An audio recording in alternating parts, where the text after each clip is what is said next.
Lebanon under Israeli attack, while diplomatic efforts continue to end the war in Iran.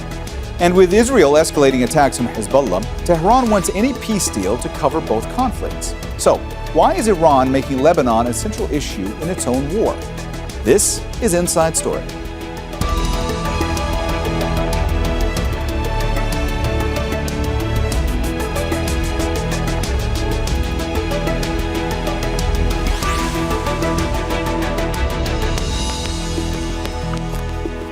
Hello and welcome to the program. I'm Mohammed Jamjoom. Iran says any lasting ceasefire agreement with the U.S. must include an end to Israel's attacks on southern Lebanon. Iranian officials have threatened to leave the peace process altogether if Israel does not stop its strikes against Hezbollah. The ultimatum came after Israeli Prime Minister Benjamin Netanyahu announced plans on Monday to again attack Beirut's southern suburbs. Instead, he got attacked by U.S. President Donald Trump, backing down after a barrage of strong language during an apparently heated phone call with President Trump, according to U.S. reports. The conflicts in Iran and Lebanon are intertwined, not least with Israel involved in both. For Hezbollah, the group remains a potent force, despite a number of assassinations, losing an ally in Syria and a weakened Iran. So, how is Hezbollah facing its recent setbacks, and how important is Iran's support? And what are the implications for Lebanon's future? We'll put these questions to our guests shortly, but first, this report from Alexandra Byers. As the U.S. president continues to say he's optimistic about a deal with Iran, Tehran is threatening to suspend those talks entirely because of Israel's escalating attacks on Lebanon.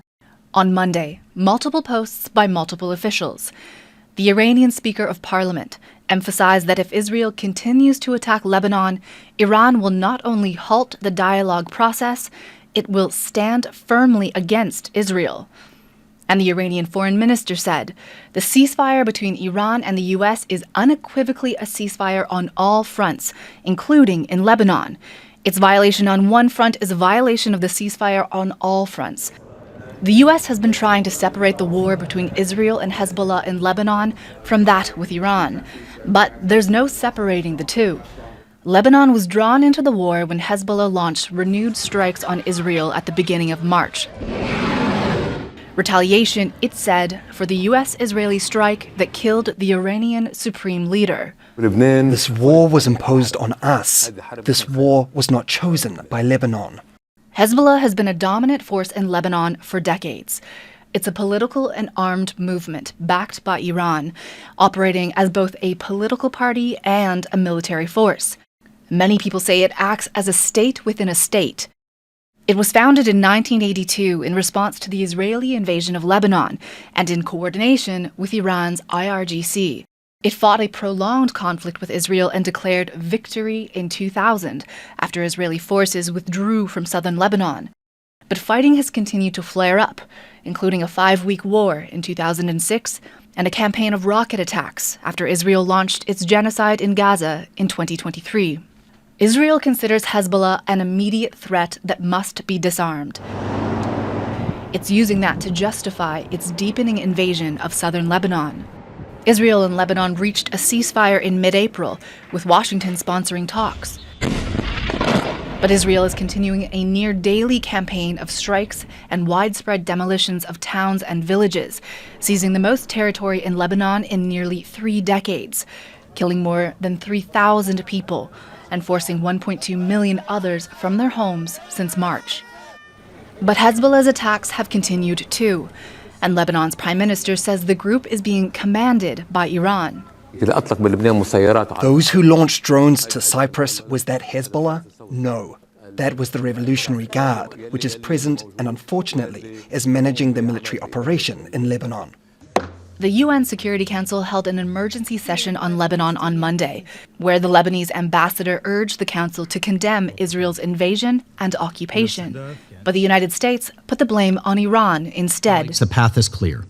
Hezbollah stops attacking Israel, the Lebanese armed forces and the legitimate government of Lebanon assert control over Lebanese territory, and Iran stops using Lebanon as a forward operating base.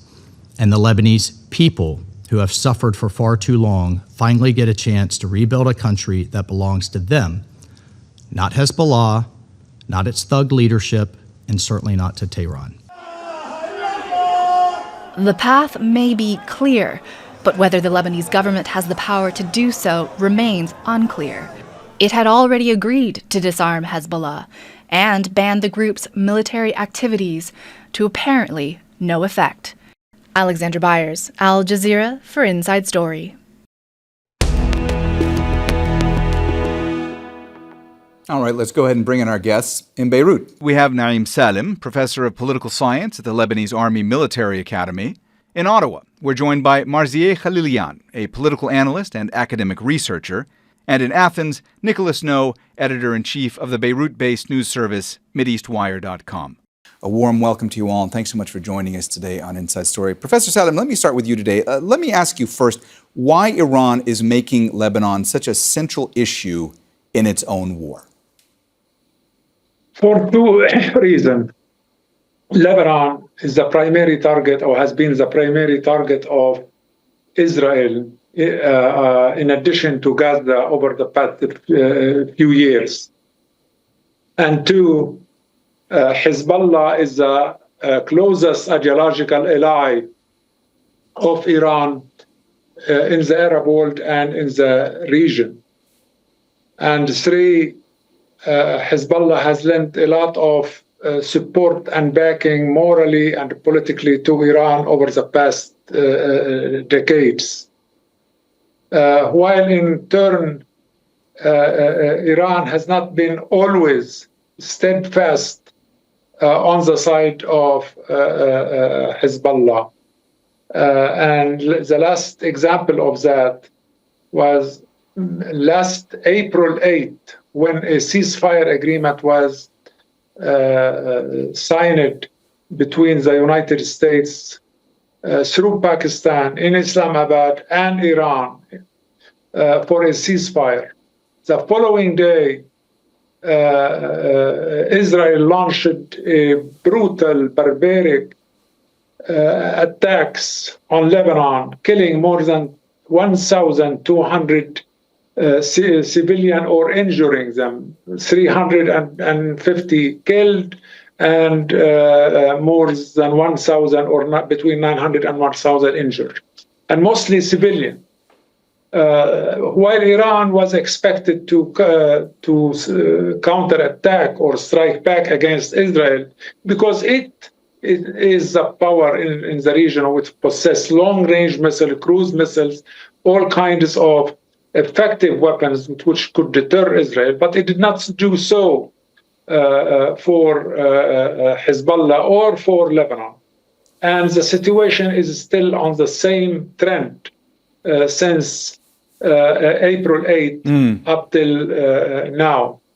Lebanon in general and Hezbollah in particular have been paying heavy prices. They have been enduring heavy casualties, the fighters of Hezbollah in the south. They have no air support, no air power, no tanks, no armored vehicles. They are pure guerrilla fighters moving from one place and another, underground or above ground, and seeking to counterattack Israel. So what they have been doing on the ground have been impressive as far as their fight. Nicholas, I want to come to you. As we heard in Alexander's report earlier, the U.S. has been trying to separate the war between Israel and Hezbollah in Lebanon from the war with Iran. Is that even possible to do at this stage? I think up until yesterday, or the last 24 hours, let's say, there was a great debate amongst analysts. And a number of people that know these different parties and these conflicts quite well thought that it was very possible to separate these tracks, and that indeed, when pressed, the Iranians would give up on Hezbollah and, of course, give up on Lebanon, that they wouldn't bring military power to bear in a deal that was emerging to their benefit if it didn't cover Hezbollah and Lebanon. And what we discovered, I think, in the last 24 hours is that view was incorrect. That indeed, as your reporter said in the package before, these tracks are inseparable. And I like what at least one Lebanese academic has framed it, is that times have changed, especially since this great war erupted after so much anticipation over decades, really. But it's not merely a kind of religious, ideological, even military alliance between Iran and its allies in the region, especially Hezbollah. But you can also count other allies around the region. The relationship is now fundamentally different. They are all in it together. The different small non-state allies cannot go to battle against the superpower, the US, and the regional superpower, Israel, without a state ally. And vice versa, in fact, Iran also needs its crucial allies in order to bring pressure to bear in the overall regional balance. So actually what's happened has been a strengthening of these relationships. And that's why I and others think that the notion going forward that you'll be able to separate these two tracks, that's finished. The Israelis and the Americans were successful to a certain degree in separating off the poor Palestinians. So right now, Iran is not bringing to bear the full threats that are available to it in favor of Gaza or Palestinians in the West Bank. However, Lebanon and Hezbollah was a bridge too far, and that's what we saw. And I think that that will only deepen because there are now deep strategic needs between these different actors. We are in a kind of existential fight that is really going to determine the shape of the region and possibly wider for years and decades to come. And the Iranians and their allies believe they are on the cusp of a victory, which could see a large withdrawal by the United States from the region, which, even given the cost that they and their populations have borne, could be a shared long-term strategic goal that they are unwilling to all give up. Marzie, from your vantage point, can there actually be a final agreement or a memorandum of understanding between the U.S. and Iran that does not actually reckon with the situation in Lebanon? And how important is Hezbollah to Iran? From what we understand from the statements that are coming from Iran, the short answer is no. Iranians have made it very clear that there can't be an agreement between Iran and the U.S. without a ceasefire in Lebanon. We saw very recently the tweet by Iranian Foreign Minister Mr. Araghchi that a violation of one front is the violation of all fronts, meaning that if the ceasefire in Lebanon is not respected, the whole ceasefire in whole is not valid. And it is very important in so many ways, and why Iran insists on pursuing the ceasefire and advocating for the ceasefire for Lebanon. The most important thing that seems, from what we understand, that's coming from Iran is that the case in Lebanon, the ceasefire in Lebanon, is acting as a test case. If the Israelis are not stopping the aggression towards the Lebanese people, what is the guarantee that they're not going to attack Iran in 2 months from now or 3 months from now? So it is not being treated as secondary. The issue of Lebanon is the central part of the talks and the central part of the overall ceasefire for the Iranians. Marzie, you said that this is being seen as a test case. Let me try to dig into this a little bit deeper with you. Does Iran view Hezbollah solely as a legitimate Lebanese resistance movement, or do they see them more as a proxy that's under their direct command? From the statements, again, from the things that are coming from Iran, what we understand is that Hezbollah is its independent resistance movement that is made by the Lebanese people and is working for the Lebanese people, for Lebanese, for the people of Lebanon. Iran supports Lebanon in political, moral, and strategic fronts. But that is the extent of it. From what we understand that's coming from Iran, we never had any confirmation from the side of Iran to suggest anything more than this. The two countries have close ideological alignment. Perhaps that's why one of the reasons that the alliance has worked so well. The two countries have been attacked by Israel. Lebanon has been attacked longer. Iran has been attacked once last year and again this year. So the two countries are working together, but we have never heard any confirmation from Iran to suggest that, to question Hezbollah's independence and the integrity of the Lebanese, or any form of interference on the side of Iran into the Lebanese domestic issues. Nicholas, in the recent past, you have expressed that Israel's strategy in Lebanon appears to be aimed at targeting civilian infrastructure while fueling sectarian divisions. Has that strategy, from your point of view, driven more people in Lebanon to support Hezbollah?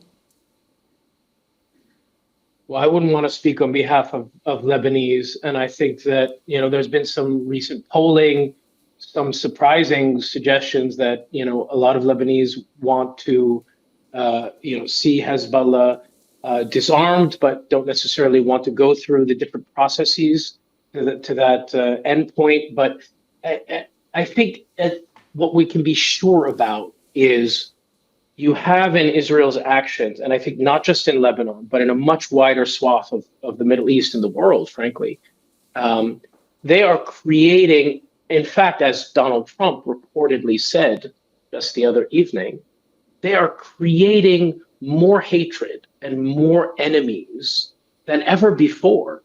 And I think that's undoubtedly happening across Lebanon, including with Lebanese, that very much reject Hezbollah and reject the influence that they see Iran playing through Hezbollah in their own country.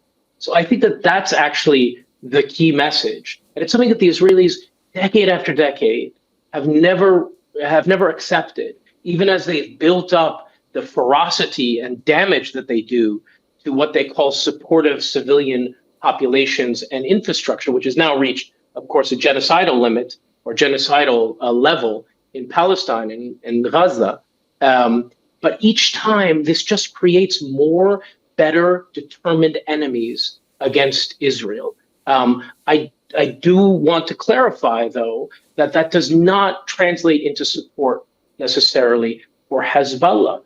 Indeed, there are many Lebanese, like I said, that can hold two things to be true at the same time, which is a rejection of Hezbollah's status as a non-state armed actor outside of the Lebanese law, backed by a foreign country, Iran, and also Israel as an occupying force that is inherently dangerous and that has acted in lawless, illegal, and in some cases genocidal or in a matter of ethnic cleansing towards Lebanon and towards other populations in the region. So I think that those two things together, that both make the future peacemaking so much more difficult than they already were. And we know that peacemaking has failed time and time again over the last decades. So unfortunately, I just see more bitterness, more enmity, and a deepening of hostility, and a generation now which is growing up to see that America is enabling this 100%, that it also acts in a way that is lawless and appears almost pirate-like sometimes, and an Israel that doesn't care about any international law or international concerns and simply wants to do what it wants to do and take the territory it wants. That will beget more determined, powerful enemies, unfortunately, for everyone. Professor Salem, the U.S. continues to demand that Hezbollah be disarmed. They want to see the Lebanese government, the Lebanese military carry this out. I want to ask you if that's something that's even possible, because many observers say that Hezbollah is more powerful than the Lebanese military. Can this actually happen? Can Hezbollah be disarmed?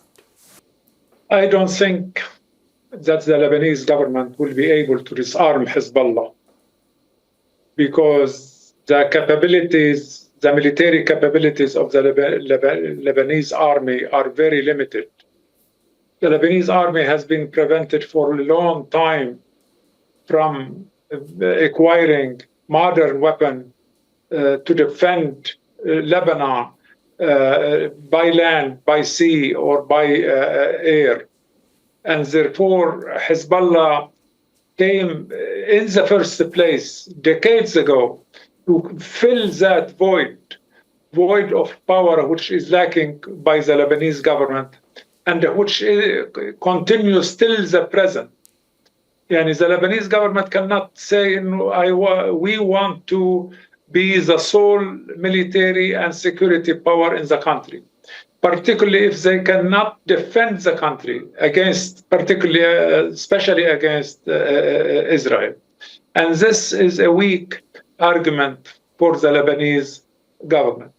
On the other hand, Hezbollah's fighting spirits and fighting abilities are no doubt impressive, but the military technologies at the disposal of Hezbollah also is very limited. They cannot shoot any airplane, Israeli airplane, in the same way that Iran is practically non-able to shoot down any Israeli or American airplane. Marzie, I was asking Professor Salem whether or not the Lebanese military or Lebanese government would be able to disarm Hezbollah. I want to ask you from your vantage point, would Iran allow Hezbollah to be disarmed?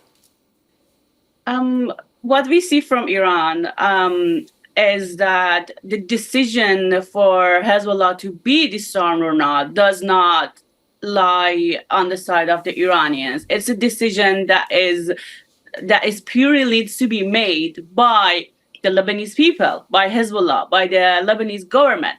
And Iran views the disarmament project as an Israeli objective. But they have made it very clear that Iran does not interfere in the domestic politics of neighboring countries, and also said it several times that the decision is for the Lebanese people and not for outside countries, whether Iran or Israel, to be made. Nicholas, I want to ask you about the fact that Washington has been sponsoring these talks between the Israeli and Lebanese governments. But as we know, Hezbollah has not been at the table. They've been opposed to these talks. How can you reach an effective ceasefire or understanding if Hezbollah is not involved in these talks? Well, you can't. And the matters at the negotiating table are being decided in the field of battle. And we saw the effect last night in really stunning form, where the Israelis were apparently forced by Donald Trump to scale back their military assault plans, to agree to limit their attacks, to create a safe haven zone, if you will, in Beirut, in exchange for Hezbollah not targeting northern Israel or Israel proper. And all of that predicated on the Iranian threat to use military force against Israel and perhaps against the US. So this is the main event. Unfortunately, if you will, I wish that things in diplomacy were settled in the negotiating or at the negotiating table. But the reality is that the talks in Washington are an attempt by the Americans and the Israelis to basically divide the Lebanese further than they already are, and to try to create more pressure against Hezbollah. The core weakness there is that there is a regional war going on. It is only slowed a bit in some places, but it is still ongoing, and it could re-erupt as an open war really at any moment.